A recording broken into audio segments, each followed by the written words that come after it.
Bonjour à tous, merci de nous rejoindre. Il est 18h, c'est Accès Direct sur 8 Mont-Blanc, le magazine de la rédaction. Nous sommes ensemble pour une demi-heure d'actu, alors n'hésitez pas à réagir sur nos réseaux sociaux. Au programme ce soir, le sénateur de Haute-Savoie, Loïc Hervé, me rejoindra sur ce plateau dans quelques instants pour échanger sur l'actualité. Puis jouer avec les émotions. Le sophrologue pour enfants Patrice Iacovella a mis au point un jeu pour apprendre l'intelligence émotionnelle. Il me rejoindra sur ce plateau, il nous en dira plus et surtout il vous propose de gagner un de ces jeux. Ça s'appelle Emoticart. Une question pour remporter une de ces boîtes. À partir de quel âge peut-on jouer aux Emoticart? Il donnera la réponse donc sur ce canapé dans quelques minutes. Et puis comme chaque vendredi, Camille nous donnera quelques conseils pour passer un bon week-end dans Savoie-Mont-Blanc. Ce soir, elle est en direct depuis Annecy où le carnaval vénitien a commencé. Et puis nous parlerons aussi JO et victoire de la musique classique. Plein de belles choses encore, si tout va bien, parce qu'il y a pas mal d'aléas, comme souvent le vendredi, sinon Exactement. On s'ennuie. Le vendredi maudit, on va l'appeler comme ça. Et on commence avec les titres du JT, là, pas de surprise. Exactement, donc on commence. Et je te lance peut-être avec une entreprise annécienne qui est présente à Pyeongchang. Exactement, c'est Lucie Martin qui s'est rendue dans cette entreprise Jonathan & Fletcher. Alors c'est familial et ils habillent exactement 200 athlètes, donc de 35 nations différentes, en ski, en luge, en bobsleigh. Donc c'est un reportage assez sympa. Et puis une station pas tout à fait comme les autres. Oui, et c'est toi qui étais à Montmain il y a quelques jours.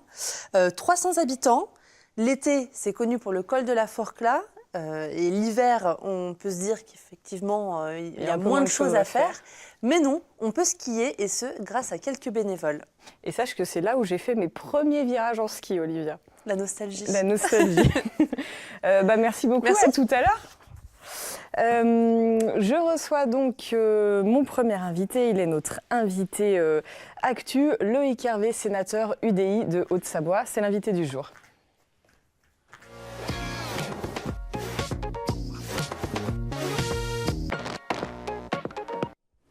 Bonsoir, merci d'être sur le plateau d'Accès Direct. Alors, en raison de la loi qui interdit désormais le cumul des mandats, vous avez dû démissionner de votre poste de maire de Marnat et de celui de président de la communauté de communes Cluses-Arves-Montagne. Est-ce que vous vous ennuyez depuis cet automne ? Oh non, vous savez, le mandat de sénateur mérite beaucoup de temps et de travail. Et par ailleurs, ça fait 10 ans que je suis engagé dans la vie élective, comme maire, président d'une intercommunalité et comme sénateur. Donc j'ai largement de quoi faire, même si cette loi, finalement, provoque quand même un risque de déconnexion ou de dilatation du lien qui peut exister entre les élus du territoire et le Parlement. Et donc je m'astreins à garder un lien très fort avec la Haute-Savoie. Ça a changé quelque chose à votre travail ? Pardon, non. Alors, ce qui a changé en plus dans le travail, c'est qu'il y a eu effectivement la mise en place de la loi de non-cumul des mandats.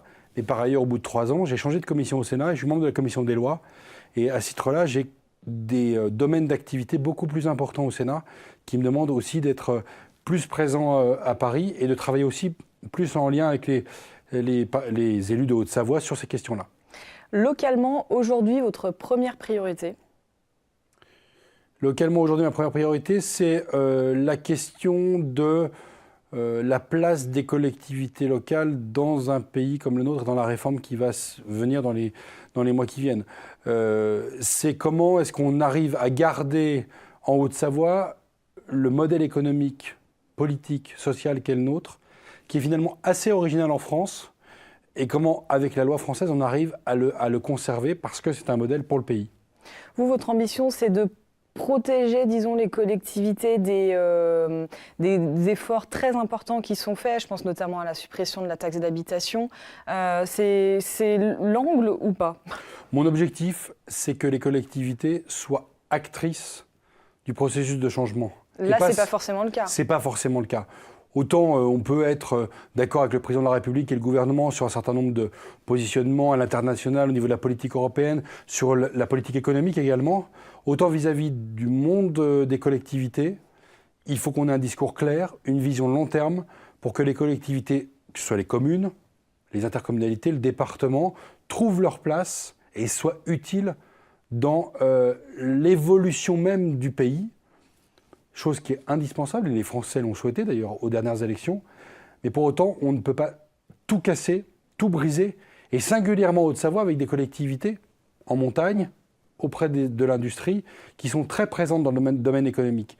Si on coupe tous les liens qui existent entre les collectivités locales et l'activité économique, on risque de passer à côté de l'exercice et en Haute-Savoie de créer de vrais problèmes là où il n'y en avait finalement pas, puisque ce lien existait de manière très très forte.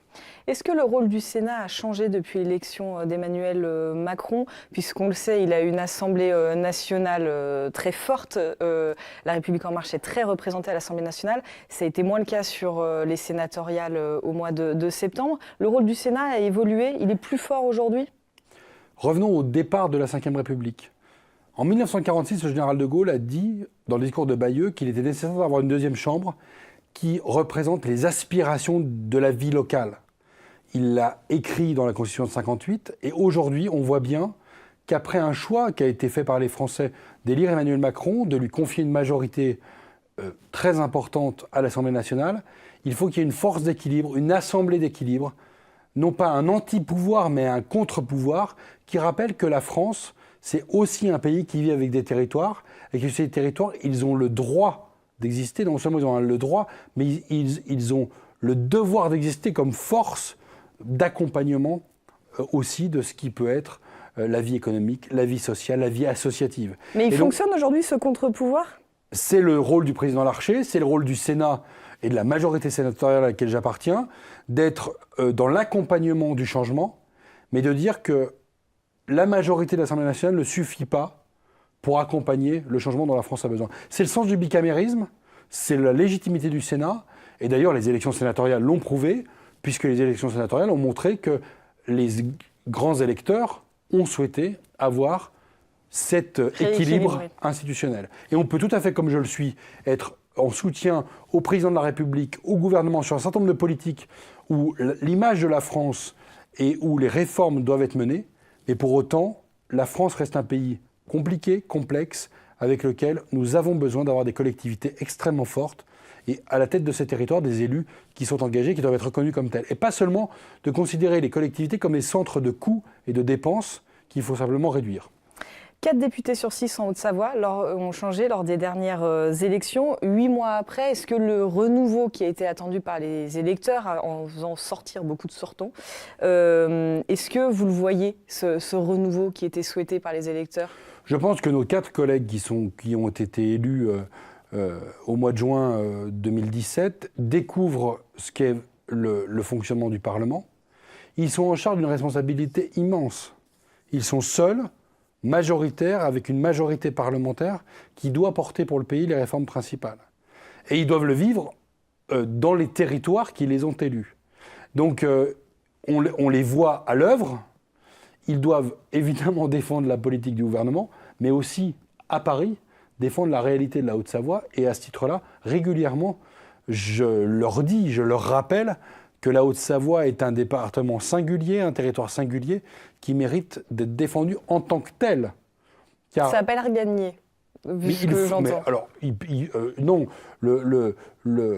c'est sûr que dans le système ambiant, ou dans le discours ambiant, ou dans la philosophie ambiante, parfois, la position aux Savoyards peut être orthogonale.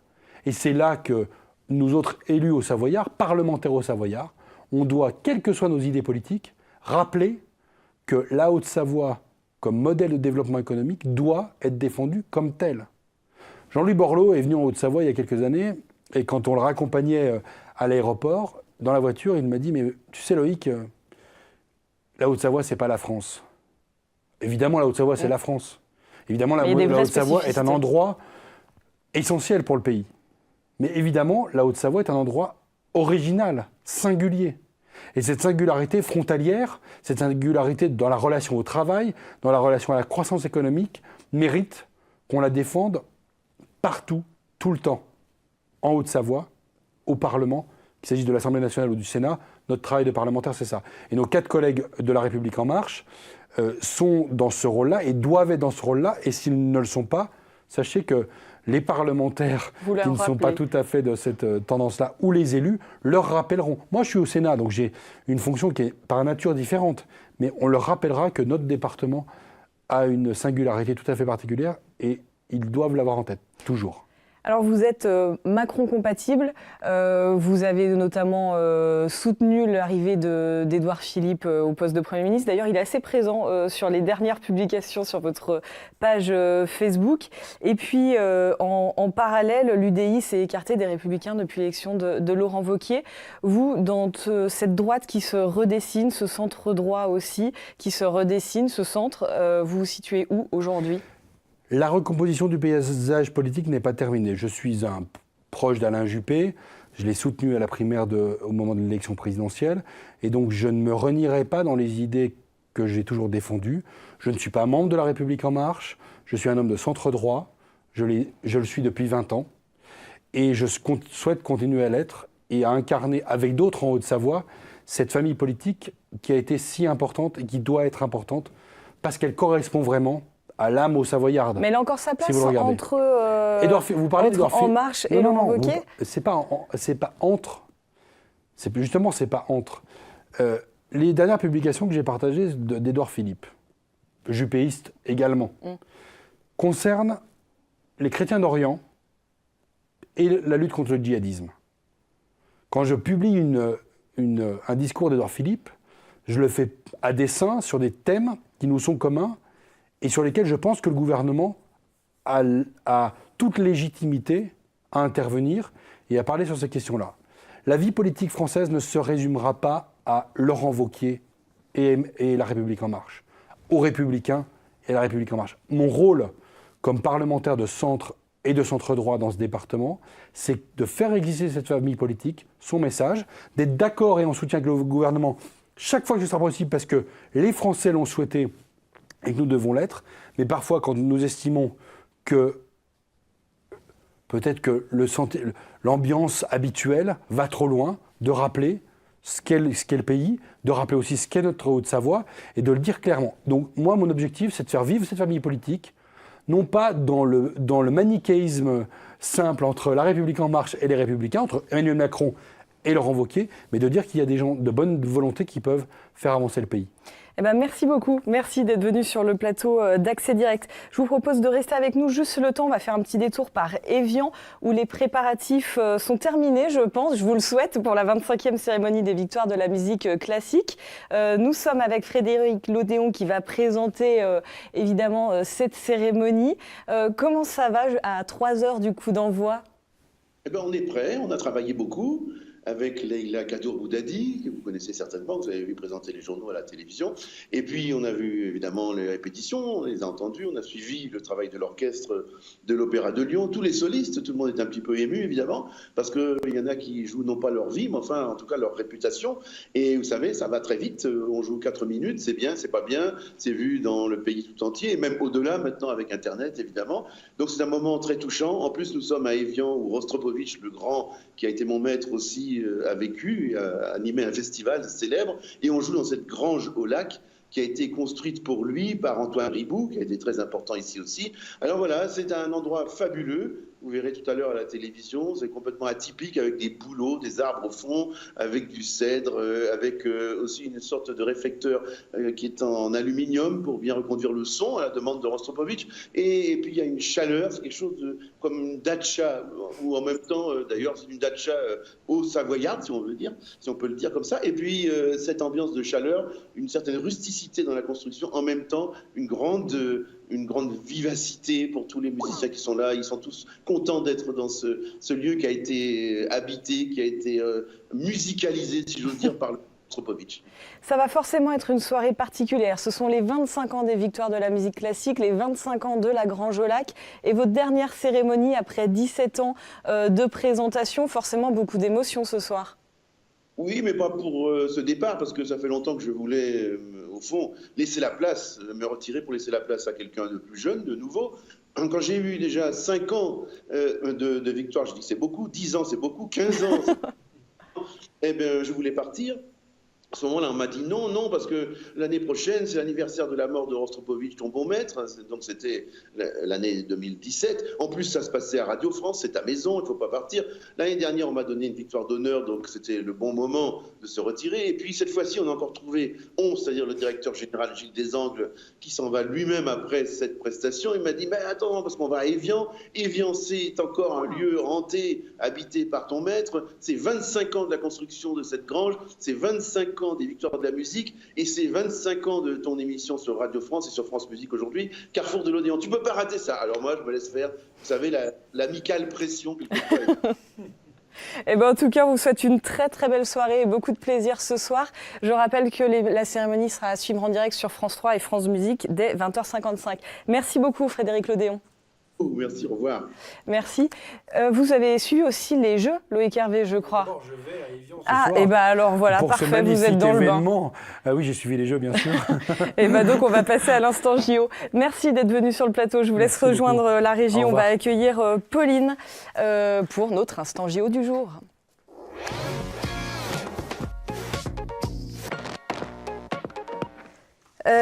Pas de médaille aujourd'hui. Bah non, On termine avec une touche pas bah très oui, c'est fun. dommage parce que j'avais fait toute la semaine avec une médaille, au moins une médaille tous les jours. Et puis bah, vendredi, baisse de forme, tout pour tout le monde. Donc catastrophe, 0 médaille aujourd'hui.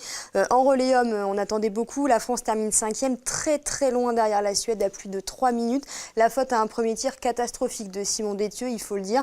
Même si derrière Martin Fourcade n'a rien pu faire et surtout a aussi lui craqué un petit peu lors de ses tirs. Il ne finira donc pas cette Olympiade avec un 4e titre. Au micro de nos confrères, il n'a pas dit qu'il ne serait, il n'a pas dit qu'il serait pas là dans 4 ans. Il a laissé planer le doute. Donc on espère revoir Martin Fourcade du côté de Tokyo pour peut-être d'autres médailles d'or. On verra. Et puis en ski cross, là aussi, c'était la catastrophe. Pas de Française en finale. La première Française, Alizé Baron, termine 5e. En demi, elle est sortie du tracé. Elle a donc été éliminée. Et puis Marielle Berger-Sabatel, elle a été battue en quart de finale. Voilà, c'était les 2 résultats aujourd'hui avec les Français engagés. Et donc grosse déception. Bon, est-ce qu'il nous reste des chances là ce week-end? Il en reste un petit peu. Il reste d'infimes si chances. On est positif. Si on est positif, il y a le bob à 4. La première manche aura lieu à 1h30, la seconde à 3h07 très précisément. Donc il y a un bob français de la Plagne. On espère pourquoi pas une médaille et surtout... Ils ne sont pas favoris, donc ce serait une surprise. En ski alpin, c'est l'épreuve par équipe qui est prévue. Alors la France débutera précisément à 3h28 face au Canada et ensuite ça s'enchaîne avec des 8e d'écart des demi. La finale est à 4h34. On espère les Français avec notamment Tessa Worley et Alexis Pinturo. À 6h, il y a le 50 km de ski de fond homme. Il y a le snowboard en slalom parallèle à 1h30 avec un Français. Donc voilà, il y a encore quelques chances de médailles et on va voir justement le tableau des médailles. La France est 7e, toujours bloquée donc à 15 médailles. Il reste quelques minimes chances de médailles, mais les 20 en tout cas c'est sûr, elles ne seront pas atteintes, c'est pas possible, il n'y a plus assez d'épreuves, il faudra en rajouter, donc c'est pas possible.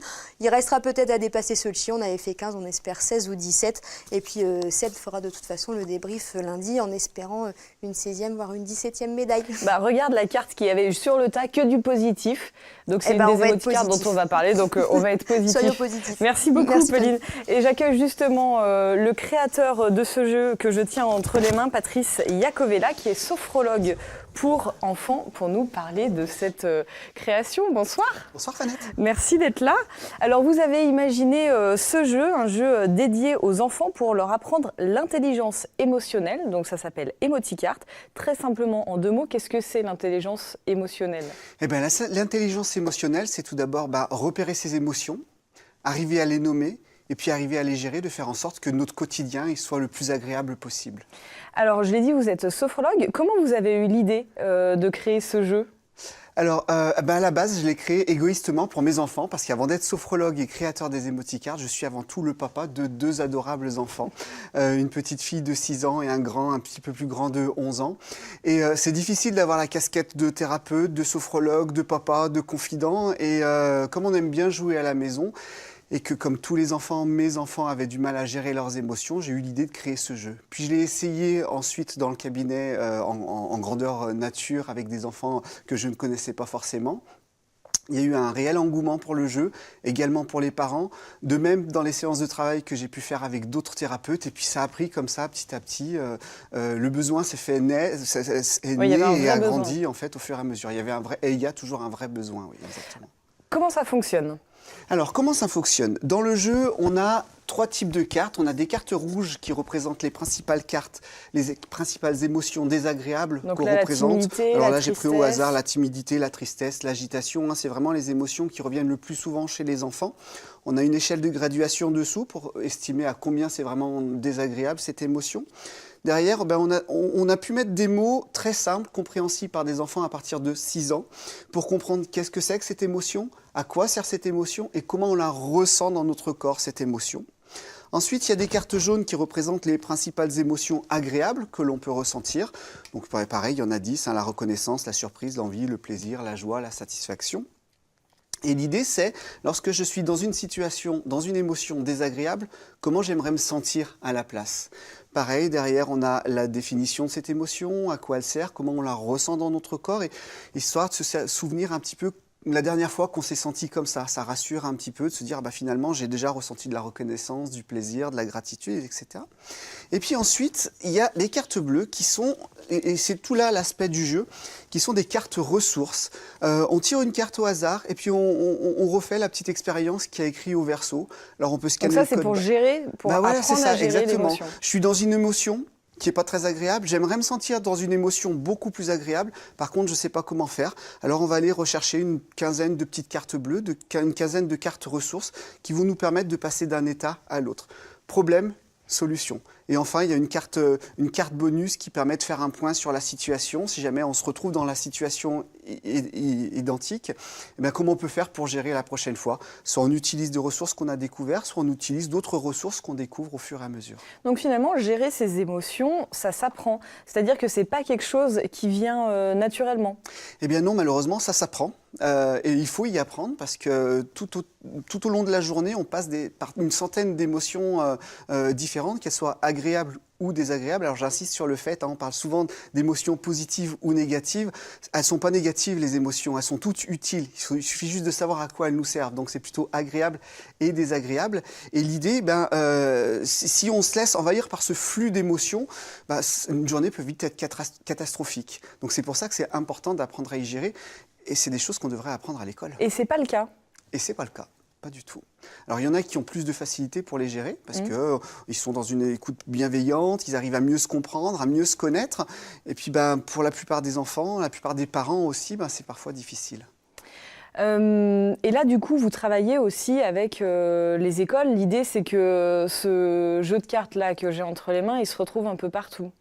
L'idée, oui, c'est qu'il se retrouve vraiment partout. Alors, il y a de plus en plus d'écoles qui les utilisent. Parce qu'il a un an, bientôt un an. Alors, il a eu un an, an. Tout frais, le 1er février. Il est né le 1er février 2017, donc il a eu un an. Et on le retrouve de plus en plus dans certains établissements scolaires, auprès de l'éducation nationale avec lesquels je suis en train de faire des démarches également. On le retrouve dans des hôpitaux, auprès de nombreux thérapeutes, que ce soit des orthophonistes, des psychologues, des kinésiologues, qui initient les enfants avec cet outil-là pour après le développer à plus grande échelle. Les enfants peuvent jouer seuls ou il faut forcément être accompagné d'adultes? Alors, le jeu est avant tout pour aider à l'enfant à se connaître, mais aussi à un adulte de connaître la réaction de l'enfant. Je vais donner un petit exemple qu'on a eu lors des phases de tests, parce qu'on a fait des tests avant de le lancer à grande échelle. Il y a une maman qui est venue avec son enfant et qui a dit, de toute façon, je sais que mon fils va sortir la carte de l'agitation, parce qu'il est un vrai zébulon et il sautait dans tous les sens, il avait besoin de bouger. Et à sa grande surprise, il n'a pas sorti l'agitation, il a sorti la carte de l'ennui. Et cette maman, à ce moment-là, elle a fondu en larmes parce qu'elle s'est rendue compte qu'à chaque fois que son fils était agité, elle lui disait « tu files dans ta chambre, tu vas te calmer, et une fois que tu seras calmé, tu reviendras ». Or, le fait de se retrouver tout seul dans sa chambre, ça allait créer une sorte de stress, une sorte d'ennui, et c'est ce qui allait faire qu'il allait tourner en rond de plus en plus. Et lorsqu'elle a découvert ça, elle a compris que son fils, c'est pas forcément de calmer son agitation qu'il avait besoin, c'était de trouver des activités pour s'occuper et éviter de s'ennuyer. C'est pour ça c'est important qu'il y ait un adulte avec l'enfant, pas forcément pour poser des questions, parce que toutes les questions sont posées dans le jeu, mais pour comprendre et laisser l'enfant s'exprimer par rapport à son propre ressenti. En un mot, où on le trouve? Alors, en un mot, on le trouve sur Amazon. On le trouve également dans les espaces culturels Leclerc et prochainement dans les centres culturels Nature et Découverte et dans des petites librairies indépendantes. Eh ben, merci beaucoup. Et puis je rappelle que vous faites gagner un jeu à un de nos téléspectateurs. Et la question est très simple, c'est à partir de quel âge on peut y jouer? Je crois qu'on en a parlé. On en a parlé, je vous confirme. Merci Exactement. beaucoup. Merci Fanette. Merci d'être beaucoup. venu sur le plateau. On va passer maintenant à notre agenda du week-end.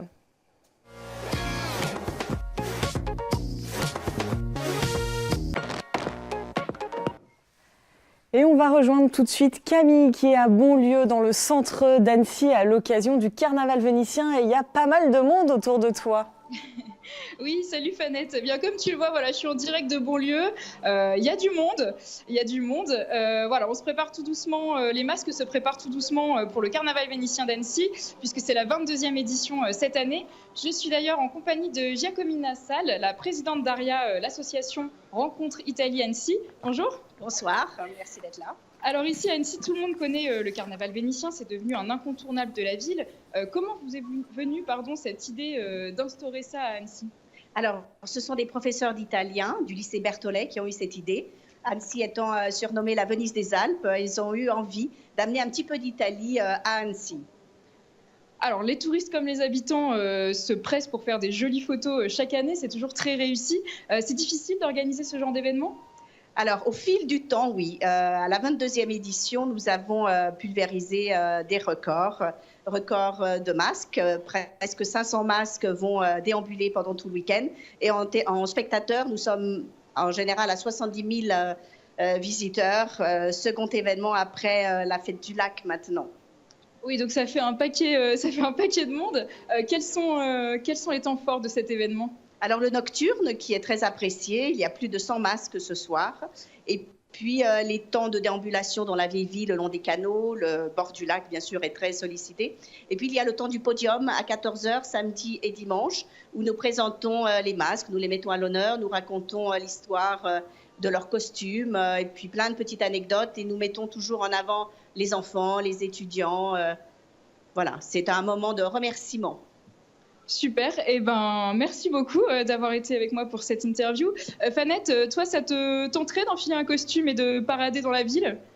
Oui, je pense que le côté être visible sans être tout à fait vu, ça doit être rigolo. Ça doit être sympa. Bah, écoute, j'ai avec moi également Claudie Mechevant, qui, elle, participe depuis le début du carnaval vénitien. Bonjour. Bonjour. Donc, vous faites ça depuis le début, donc 22 ans. De 1996. Ça fait quoi de se faire prendre en photo sous toutes les coutures chaque année? Alors ça fait un bien fou, je vais vous dire, et de paraître, on reçoit beaucoup de compliments et c'est encourageant pour le travail qu'on fait. Moi je me suis toujours posé la question, ces costumes c'est quand même un travail fou, c'est vous qui les fabriquez? Bien sûr, chacune fait tout au long de l'année son costume. Et il y en a qui vont plus vite que d'autres, mais on crée, c'est nos créations. Ça met à peu près combien de temps à être fabriqué? Vous êtes rodé maintenant, mais vous mettez à peu près combien de temps là, pour celui-là par exemple? C'est quand même une longue, parce qu'il y a une recherche, il y a la petite recherche des perles, de la passementerie, tout ça. Alors ça met quand même, il faut bien au moins 6 mois, je vais dire. D'accord. Voilà. Oui, donc ça. La moyenne des personnes, elles mettent 6 mois. D'accord. Est-ce que vous portez le même costume chaque année ou est-ce que vous changez selon... Non, chaque année, on fait un nouveau costume. D'accord. C'est pour ça que personnellement, j'arrive à 16 costumes. Et on vous reconnaît parfois? Alors parfois, les habitués nous connaissent parce que c'est plus pas par c'est le port du costume, la posture, voilà. Le clin d'œil, quelquefois. Et vu la saison, donc c'est ma dernière question, vu la saison, on a chaud quand même dans ce costume? Pas très chaud, mais on se protège quand même un peu. Oui, très bien. Pour parader, alors on a chaud au cœur. Eh ben, merci beaucoup en tout cas d'avoir été avec moi toutes les deux. Je vous laisse du coup aller vous faire photographier. Merci à tous les masques qui ont été avec nous aussi. Ils sont tous magnifiques.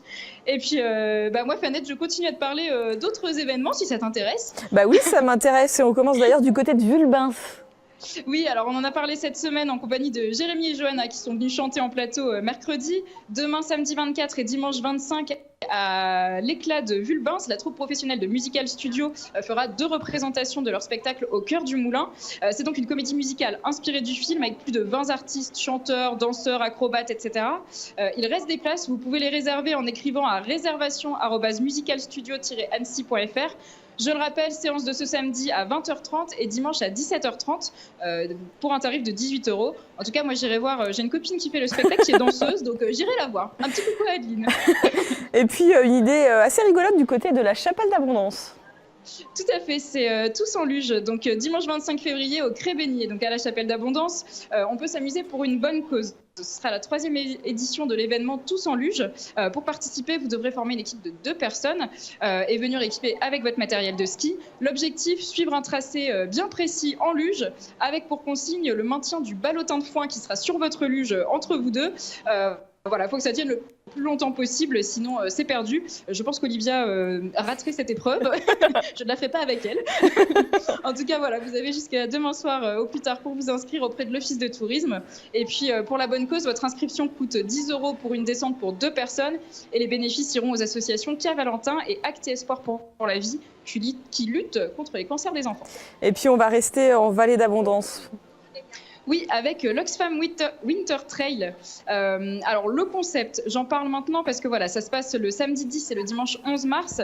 Par équipe de 4, vous parcourez 60 km dans la vallée d'Abondance en Haute-Savoie et dans la vallée d'Illier en Suisse. Cette distance doit être parcourue en moins de 30 heures. Donc 2 jours comme de nuit sans relais. Donc c'est pour vous, hein, les 60 km, c'est cadeau. Pour y participer, il faut collecter 2 000 €. Pour ça, vous demandez à vos proches ou même vous qui nous regardez sur 8 Mont Blanc, puisque n'importe qui peut faire un don sur le site dont l'adresse normalement s'affiche en bas de votre écran, oxfamwintertrail.fr. Voilà. Le montant des frais d'inscription s'élève à 400 € par équipe, donc 100 € par personne. Les inscriptions sont encore ouvertes et vous pouvez également vous inscrire en tant que supporter ou bénévole si vous souhaitez vivre l'aventure de l'autre côté. L'idée, c'est donc de collecter un petit peu d'argent qui servira à des mobilisations citoyennes, aide humanitaire d'urgence, programmes de développement pour lutter contre la pauvreté dans le monde. L'année dernière, pour la 3e édition, les 90 équipes participantes avaient réussi à collecter plus de 193 000 €. Cette année, on vise 200 000, voire plus, si c'est possible. Donc voilà, je pense qu'on en a vu quelques images. Moi, en tout cas, ça me donne très, très envie. Mais je ne me sens pas encore prête pour les 60 km. C'est un peu trop. Je suis sûre qu'en t'entraînant un petit peu... L'année prochaine, franchement, si je peux, je tente. Eh ben, merci beaucoup Camille et puis merci à François qui t'accompagne derrière la caméra. C'était super, merci bien. Merci. Olivia, une toute petite revue de presse pour terminer la semaine et on commence au Salon de l'Agriculture puisqu'on s'échauffe, on y sera toutes les deux mercredi, ça promet. Et oui, nous serons en direct du Salon de l'Agriculture, ça promet. Alors on va rejoindre du coup ce jeune homme, Adrien Léger, avec sa vache Insuline. Alors c'est le plus jeune éleveur du Salon de l'Agriculture puisqu'il a 18 ans. Il est en ce moment en BTS, en alternance à la coopérative laitière de Moutier. Ils vont concourir tous les deux dans la catégorie 2e lactation. Donc on vous en dira plus mercredi entre midi et 2 et puis on sera aussi là-bas pour Accès Direct et le JT. Et puis moi je te propose une petite danse, comme ça tu me relances pas. Allez, une petite danse puisque c'est vendredi. C'est le danseur annécien Amaury Réaud qui nous propose chaque jour sur son compte Instagram une petite vidéo avec quelques mouvements. Donc c'est un danseur professionnel, hein, donc voilà, c'est... Moi si je fais ça sur mon compte Instagram, ça ne sera pas le même rendu. Et en tout cas ça vaut le détour, c'est très chouette, on regarde.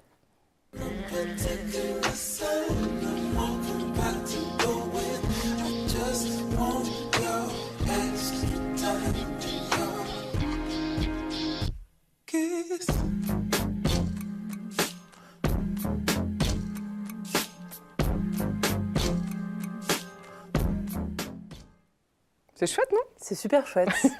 On passe au rappel des titres avec une entreprise annécienne du côté de Pyeongchang. Exactement, Jonathan and Fletcher, c'est Lucie Martin qui s'est rendue dans leurs locaux. Ils habillent 200 athlètes qui sont aux Jeux Olympiques d'hiver, donc reportage à voir tout de suite.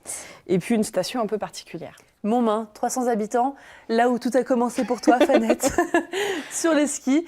Puisque oui, il n'y a pas que l'été à Montmain, il y a aussi l'hiver et grâce à quelques bénévoles. Voilà, merci beaucoup Olivia. Un grand merci à vous pour votre fidélité. Merci également à toute l'équipe. Lundi, tu prends les manettes d'Accès Direct. Pauline, celle du JT. Moi, je pars en vacances. Tranquille.